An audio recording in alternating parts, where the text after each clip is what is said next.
really had to leave the Baha'i faith for a number of reasons. And I have talked about this extensively and written about it and blah, blah, blah. And I don't want to go into the whole thing, but just the shit hit the fan at age 20, 21. And I couldn't rectify the life I was living. I didn't want any morality in my life. I didn't want God. I didn't want religion. And I left it hard. And part of it was just a rebellion against my parents, just a good old fashioned, just like, fuck you, mom and dad. Yeah. Just like, I'm just doing this thing.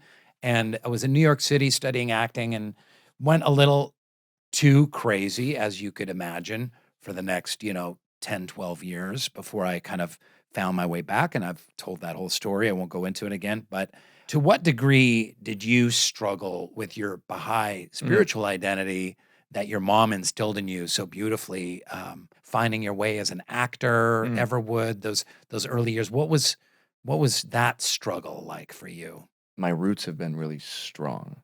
What I will say, which I have never really talked about publicly, which I only talk about really in therapy or with my wife or my close friends, we've talked about this, is I will say, as I got older, the reasons that I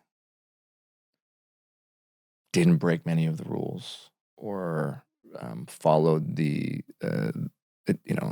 principles of the faith, as an example, like the reason I didn't drink or do drugs, the reason I didn't go sleep with hundreds of women, not that I could have, anyways, but the reason I didn't wasn't necessarily just because I loved God or I loved Baha'u'llah. It was more because as I uncovered, the roots of the tree of my faith were actually rooted in my mother and not actually in God.